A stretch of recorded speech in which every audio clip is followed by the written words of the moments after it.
Professor बदर academy में खुशामदीद। उम्मीद है आप सब खैरियत से होंगे और आपकी मैथमेटिक्स अच्छी चल रही होगी। तो आज हम एक नया टॉपिक शुरू कर रहे हैं। बहुत ही इंपॉर्टेंट टॉपिक है बेसिक मैथमेटिक्स में, और आज का हमारा टॉपिक है जी रेशियो। आइए सबसे पहले देखते हैं कि ये रेशियो है क्या। कि अगर हमारे पास कोई एक ही किस्म की दो क्वांटिटीज़ हों तो उनके कंपेरिजन को या उनके आपस में रिलेशन को हम रेशियो कहते हैं। तो वेरी सिंपल, आइए ज़रा पहले इसकी डेफिनेशन को देखते हैं क्या है। कि कंपेरिजन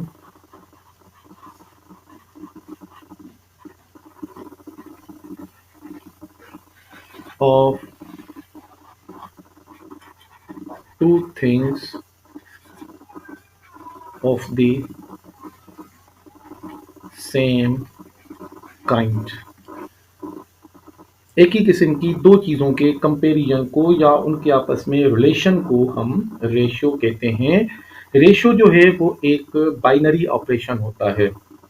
रेशियो जो है, ratio is a binary operation. Binary का मतलब है दो, तो ये कोई भी दो नंबरों का आपस में रिलेशन होता है। इसके अलावा इसको हम ऑर्डर्ड पेयर भी कहते हैं। It is also called ordered pair. Ordered pair इसलिए कि इसमें जो रेशियोज में जो क्वांटिटीज़ होती हैं उनके ऑर्डर की बहुत अहमियत होती है। यानी अगर हम एक क्वांटिटी का दूसरी क्वांटिटी से रेशो निकालते हैं या दूसरी क्वांटिटी का पहले से रेशो निकालते हैं तो वो एक अलग अलग क्वांटिटीज़ आती हैं। तो इसमें ऑर्डर की बहुत ज़्यादा अहमियत होती है। तो ये दो चीज़ें बहुत अहम है कि ये एक बाइनरी रिलेशन यानी दो नंबरों में हम रेशो निकालते हैं यानी उनका कंपेरिजन करते हैं, और ऑर्डर्ड पेयर जो है इसमें यानी जो नंबर्स हैं उनके ऑर्डर की बहुत ज़्यादा अहमियत होती है। अब मिसाल के तौर पर अगर हमारे पास कोई दो क्वांटिटीज़ हैं, एक है ए और दूसरी है बी, तो इनका हम रेशो कैसे निकालेंगे। आइए हम इसके रेशो को डिफाइन करते हैं जी, दो क्वांटिटीज़ को। तो ये होगा आपका ए कोलन बी, एक तरीका, इसको हम कोलन मेथड कहते हैं। दूसरा हम इसको डिनोट करते हैं, एक्सप्रेस करते हैं ए डिवाइडेड बाय बी। तीसरा तरीका है हमारे पास इसको डिनोट करने का ए ओवर बी, इसको हम कहते हैं क्वोशंट। ये क्वोशंट को ज़ाहिर करता है, ये डिवीजन को ज़ाहिर करता है, और ये रेशो को यानी कंपेरिजन ऑफ टू थिंग्स। तो ये हमारा रेशो है। तो आइए ज़रा ये देखते हैं कि रेशो जो है वो हमारा डेली लाइफ में किस तरह यूज़ होता है। थोड़ी सी एक दो छोटी छोटी सी एग्जांपल देखते हैं, उसके बाद हम इसका डेली लाइफ में एग्जांपल्स और भी देखेंगे कि किस किस फील्ड में कहाँ कहाँ आपका रेशो यूज़ होता है। तो मिसाल के तौर पर अगर हमें किसी टीम की कारकर्दगी को देखना है, जांचना है, मिसाल के तौर पर एक क्रिकेट टीम है, हम एग्जांपल लेते हैं कि अगर एक टीम ने टोटल मैचेस खेले हैं, cricket team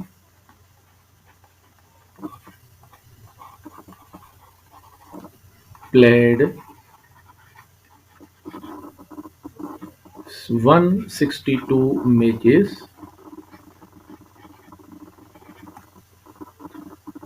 and won 90 matches. 90 matches ही उसने अगर जीते हैं।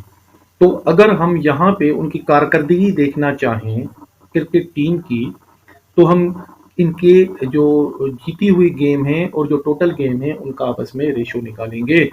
तो जिस टीम का रेशो बेहतर होगा वो टीम का रिजल्ट बेहतर होगा, तो हम उसकी कारकर्दगी को इससे मैच कर सकते हैं, इसकी कारकर्दगी को हम जांच सकते हैं। मिसाल इसका हम रेशो कैसे निकालेंगे। अगर हम ये निकालना चाहते हैं कि जी उसकी जो टोटल विन गेम्स हैं, टोटल विन गेम्स टोटल हैं जी 90 और टोटल गेम्स हैं 162, तो इनका रेशो बनेगा यानी 90 रेशो 162। तो आइए ज़रा इसका क्वेश्चन निकालते हैं। तो ये हो जाएगा आपका 90 डिवाइडेड बाय 162। तो ये आपका कटता है जी, 2 से कटता है, ये 2 4 ज़ा, एक बचेगा 5, 2 5 ज़ा, फिर 2 8 ज़ा, 2 1 ज़ा, फिर आपका ये 9 से कटता है जी। तो 9 5 ज़ा एंड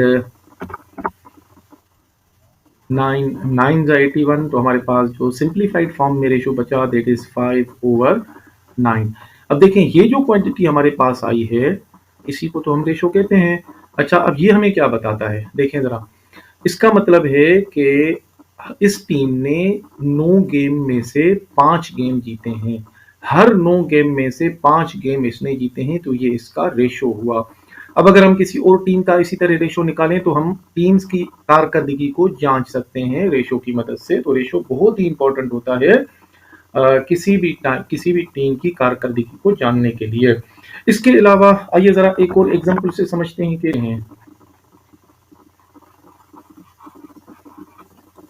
जी अगर किसी क्लास में जो बॉयज हैं वो 9 हैं और गर्ल्स की जो तादाद है दैट इज 12। तो अगर क्लास में बॉयज की तादाद 9 हो और गर्ल्स की तादाद 12 हो, तो अगर हमें इनका रेशो निकालना हो, मिसाल के तौर पर मैं रेशो निकाल रहा हूं, the ratio of girls to boys is equal to, girls कितनी है जी 12, रेशो बॉयज है 9, तो इसको सिंप्लीफाई करें तो 12/9, 3 का टेबल जाता है तो 4/3। तो रेशो हुआ आपका गर्ल्स का बॉयज की निस्बत। तो अगर 4 बॉयज हैं 4 गर्ल्स हैं तो 3 बॉयज हैं। इसी तरह अगर मैं रेशो निकालूं, ratio of boys to girls, boys to girls, तो 9/12 is equal to 9/12 that is equal to 3/4। तो बॉयज का रेशो गर्ल्स के साथ होगा 3/4। इसी तरह अगर हम रेशो निकालते हैं, अगर हम रेशो निकालें ratio of girls to total number of students, to total number of students, तो वो कितना होगा जी? तो हमारे पास यहाँ पे जो रिजल्ट आएगा, टोटल स्टूडेंट्स कितने हैं जी? 9 + 12 21। तो गर्ल्स हैं जी 12, 12/21। तो जवाब आएगा जी, आप इसको जरा सिंप्लीफाई कर लें तो 12 डिवाइडेड बाय 21, तो किसका टेबल जाता है जी 3 का, तो 3 4s एंड 3 7s, तो 4/7।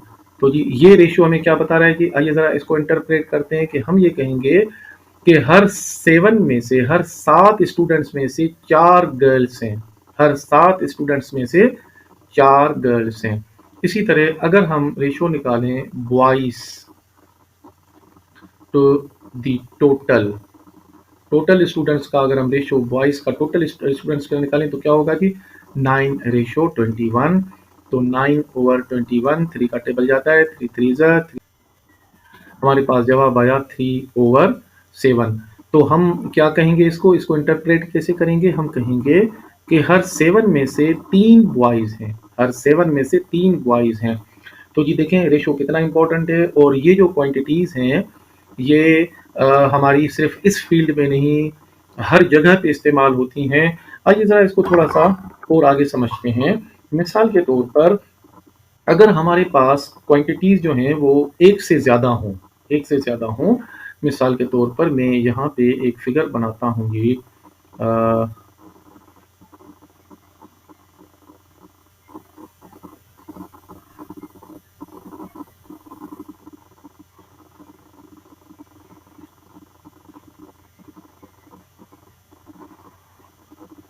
ये मैं एक बॉक्स बना रहा हूँ, ये इसकी लेंथ है जी, लेंथ है इसकी से सपोज 6, और ये विड्थ है इसकी 3, और इसकी हाइट है से सपोज 2। तो ये आपकी लेंथ, लेंथ, विड्थ और ये हाइट।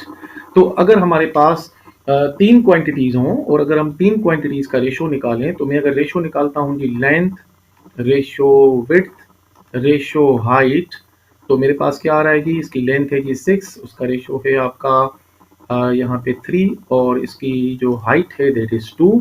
तो अगर एक से ज़्यादा क्वांटिटीज़ को हम आपस में कंपेयर करें तो इसको हम कहते हैं continued ratio, continued ratio.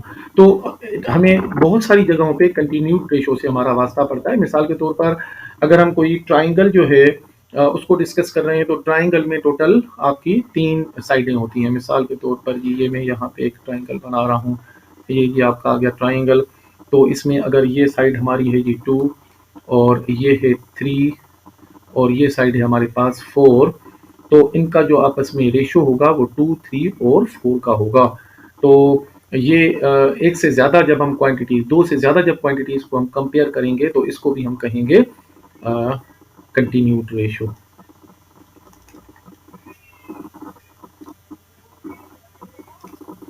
Continued ratio, उम्मीद है कंटिन्यूड रेशो आपको समझ आ गया होगा। अभी तक हमने पढ़ा है रेशो, उसके बाद हमने पढ़ा है कंटिन्यूड रेशो। अगर हम कोई भी दो दो रेशोज को आपस में कंपेयर करें, मिसाल के तौर पर मेरे पास है जी एक रेशो है मेरे पास ए रेशो बी और दूसरा रेशो है मेरे पास सी रेशो डी। अगर हम इन दोनों को आपस में कंपेयर करें, ये देखें ये दो रेशोज हैं जी, ये एक रेशो हो गया, ये दूसरा रेशो हो गया, मैं इनको आपस में कंपेयर कर रहा हूं, तो ए रेशो बी, तो अब मैं यहाँ पे 2 कोलन लगाऊंगा, तो सी रेशो डी। तो जब हम दो रेशोज को आपस में कंपेयर करें या हम इन दोनों को ऐसे लिखें, A ratio B is equal to C ratio D, तो ऐसे रेशो को हम कहते हैं प्रोपोर्शन। जब हम दो रेशोज को आपस में कंपेयर करें थी, comparison of two ratios is called proportion. तो ये जी आपका प्रोपोर्शन कहलाएगा। इसके अलावा अगर हम रेशोज में एक क्वांटिटी को फिक्स कर दें, मिसाल के तौर पर आइए ज़रा एक देखते हैं कि जी हमारे पास रेशो क्या है। रेशो अगर हमारे पास हो जी ए रेशो बी, अगर मैं इसमें बी को फिक्स करके 100 कर लूँ, तो मेरे पास क्या होगा, ए कुछ भी हो सकता है। मिसाल के तौर पर मैं लिखूँ जी 5 रेशो 100, तो इसको अगर मैं थोड़ा सा सिंप्लीफाई करूँ, इसको मैं क्वेश्चन फॉर्म में लाऊं, तो ये क्या हो जाएगा 5 डिवाइडेड बाय 100, और हमें पता है 5 डिवाइडेड बाय 100 बराबर होता है 5% के। ठीक है, इसी तरह यहाँ पे अगर मैं निकालता हूँ जी 12 रेशो 100, यानी जो सेकंड है वो आपका, ये देखें ये वाला मैंने फिक्स कर दिया है यहाँ पे, यानी बी फिक्स कर दिया है हमने 100। तो यहाँ पे क्या हो जाएगा जी आपका 12 डिवाइडेड बाय 100, तो हम 12 डिवाइडेड बाय 100 को क्या लिखते हैं जी 12%। तो इसका मतलब है कि अगर रेशो में जो सेकंड क्वांटिटी है उसको अगर हम फिक्स कर लें 100, तो ये हो जाएगा परसेंटेज। तो ऐसे रेशो को हम कहते हैं परसेंटेज।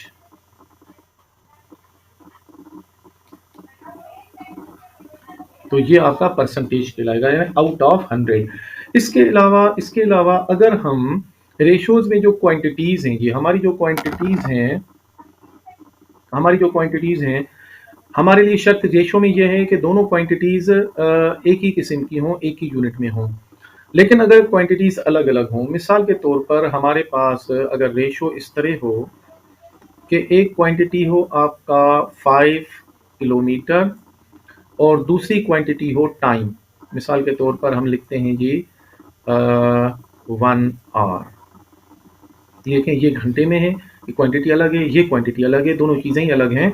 तो इस तरह के रेशो को हम कहते हैं, मिसाल के तौर पर ये हमारा रेशो है कि ए और ये रेशो है आपके पास बी, तो ए रेशो बी हम कैसे डिफाइन करते हैं, ए अपॉन बी। तो यहाँ पे मैं लिखूंगा जी 5 किलोमीटर डिवाइडेड बाय 1 आवर, तो ये क्या हो जाएगा आपका 5 ओवर 1, तो 5 के बराबर ही होता है, तो ये हो जाएगा 5 किलोमीटर पर आवर। आप ज़रा नोट करें कि इस क्वांटिटी को हम कहते हैं स्पीड। क्या कहते हैं जी इसको, ये कहलाती है स्पीड। और हमें पता है स्पीड बराबर होती है डिस्टेंस डिवाइडेड बाय टाइम के। तो distance divided by time is also a ratio, मगर इस रेशो को हम एक खास नाम देते हैं। इस तरह के रेशो को हम कहते हैं रेट। तो ये आपका कहलाएगा रेट। अगर हम रेट को डिफाइन करें तो comparison of two different quantities, comparison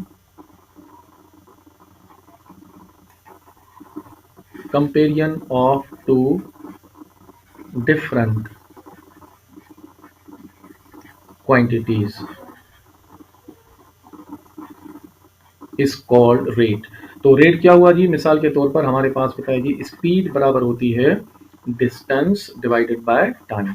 तो देखें यही तो हमारा रेशियो कहलाता है ना, ए अपॉन बी। देखें ये फिर सूरत में आ गया, तो इसको हम कहते हैं रेट। तो ये रेट है, यानी किलोमीटर पर आवर या मीटर पर सेकंड। तो देखें ये क्वांटिटीज़ अलग-अलग हैं, इनके यूनिट भी अलग-अलग हैं। इसके हम रेशो को किससे डिफ़ाइन करते हैं जी? हमारा जो रेशियो है वो डिफ़ाइन होता है ए रेशियो बी, दोनों की क्वांटिटी सेम। सेम क्वांटिटी का मतलब है अगर मेरे पास है जी 5 मीटर रेशो 15 मीटर, दोनों की क्वांटिटी एक है, तो मैं इसको कैसे डिफ़ाइन करूँगा? ये हो जाएगा आपका 5 metre divided by 15 metre, metre metre में कैंसिल, और ये 5 वन ज़ा एंड 5 थ्री ज़ा, तो मेरे पास जवाब आया 1/3। तो देखें क्वोशंट हमें निकला ये 1/3। तो देखें इसमें कोई भी यूनिट ऑफ मेजर नहीं है, तो इसका मतलब क्या हुआ? द रेशियो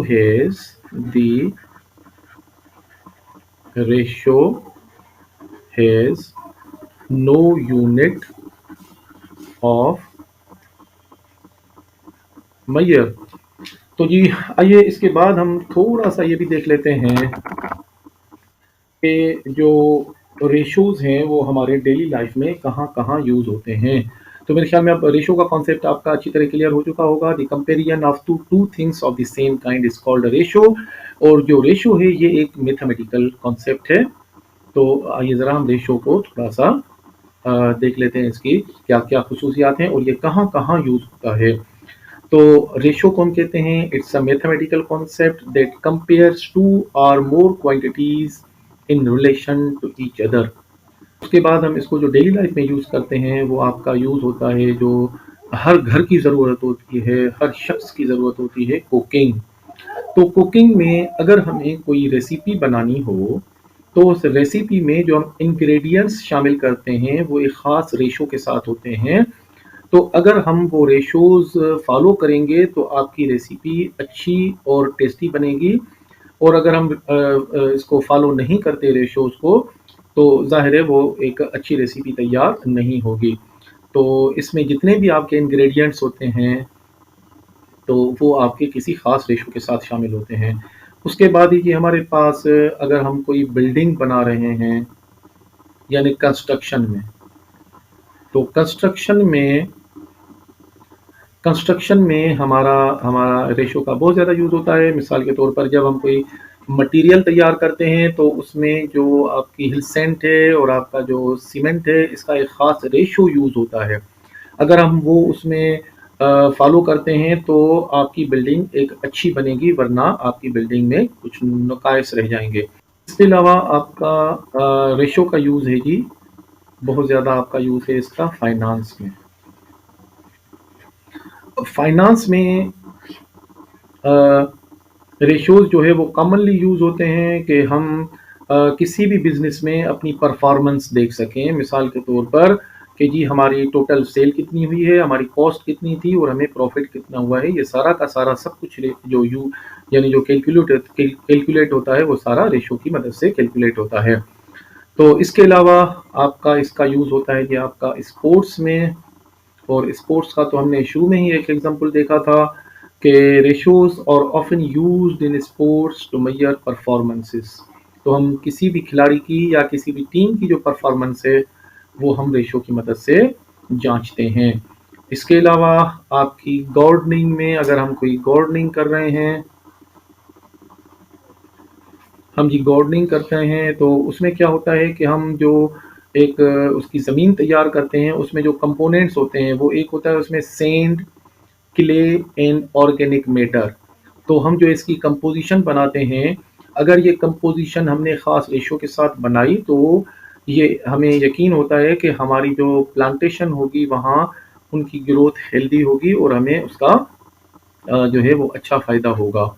इसके अलावा जी आर्ट में हम रेशोज़ को यूज़ करते हैं। आम तौर पर जो आर्टिस्ट होते हैं वो गोल्डन रेशो को फ़ॉलो करते हैं, और वो इसलिए होता है कि ताकि आपकी जो भी कंपोज़िशन बने वो आपकी बहुत ही खूबसूरत हो। मिसाल के तौर पर कोई आप आर्ट पेपर बना रहे हैं तो उसकी साइडों की जो कंपोज़िशन होती है या उसकी साइडों की जो लेंथ होती है वो आप रेशो की मदद से ही निकालते हैं। तो रेशो आमतौर पर डेली लाइफ में बहुत ज़्यादा इस्तेमाल होते हैं। हमने थोड़ी-सी एग्ज़ाम्पल्स ली हैं और बहुत सारे हमारे पास और भी ऐसे एग्ज़ाम्पल्स आएँगे जो हम आगे खुद इसमें डिटेल में पढ़ेंगे, उनके सवालात को हल करेंगे। तो बहुत ज़्यादा आपका रेशियो यूज़ होता है। उम्मीद है आपको आज का टॉपिक समझ आ गया होगा। अगर आपने हमारे चैनल को सब्सक्राइब नहीं किया तो हमारे चैनल को सब्सक्राइब करें, ताकि हर आने वाली वीडियो आपको वक़्त पर मिलती रहे। अपने दोस्तों के साथ शेयर करें ताकि आपके दोस्त भी इससे फ़ायदा उठाएँ। तो फिर मिलते हैं जी नई वीडियो के साथ। अपना ख़्याल रखिएगा। अस्सलाम वालेकुम।